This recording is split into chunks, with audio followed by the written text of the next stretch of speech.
Panama has been facing a new migration trend it's referring to as reverse migration. The country usually sees migrants head north with the goal of reaching the United States. But now migrants are making their way south, and many of them are from Venezuela, a country Panama does not have a great diplomatic relationship with.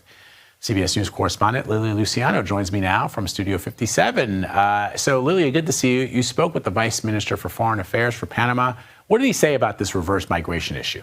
Well, Vlad, as you know, I like to look at the issue of immigration throughout the whole region. Tonight on the CBS Evening News, I'm talking to DHS about the Trump policies that are actually pushing this movement of people who used to go north, now moving south. Let's listen to what Vice Minister for Foreign Affairs, Carlos Ruiz Hernandez, told me, and I'll bring more context into that.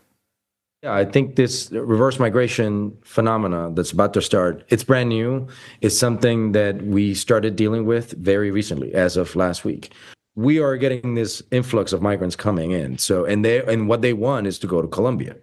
Yeah. They can't to go to Venezuela. They can walk back through the Darien Gap and go through this treacherous, and we cannot let them do that.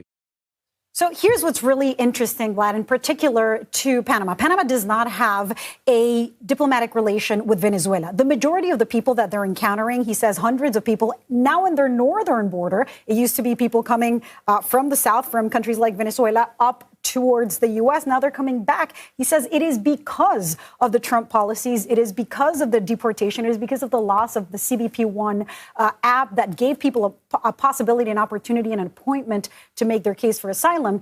They don't have a diplomatic relation with Venezuela, so they cannot repatriate people to Venezuela. They're trying to send them to Colombia and have the migrants cross from Colombia to Venezuela. But Colombia is saying we're dealing with our own deportees. We are dealing with our own issues. We're not going to be receiving Venezuelans from any country, not from the U.S. and not from Panama. So Panama is trying to figure out, what to do with the people who are trying to return now to their country.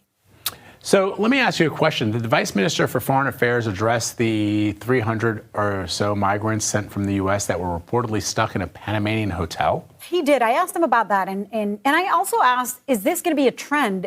Are you going to be repatriating a lot of immigrants from the U.S.? And he said, no, this was kind of a unique thing. It was something like 3 airplanes. They received around 300 people, or nearly 300. He said the majority of them had accepted to self-deport. But we saw earlier this week the reporting from the New York Times that found that there were people from Iran who were going to be religiously persecuted if they went back to their country. They said that they were in fear for their lives. There were Chinese migrants who said that they were afraid of political persecution. And so I asked them, what are you going to do with these people who are afraid and who say they have a claim for refugee status or asylum? And he said, look, there are resources there, and UNHCR is going to be there to provide those resources or access or begin that process with them.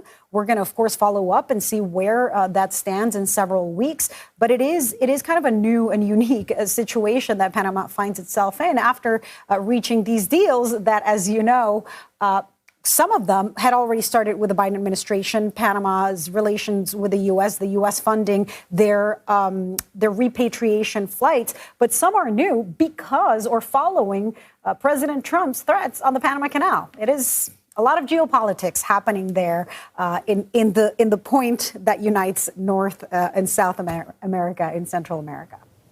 Yeah, really fascinating, Lilia. And I'm absolutely looking forward to the report tonight on the CBS Evening News. Thank you very much for spending some time with us. Appreciate it. Thanks, Vlad.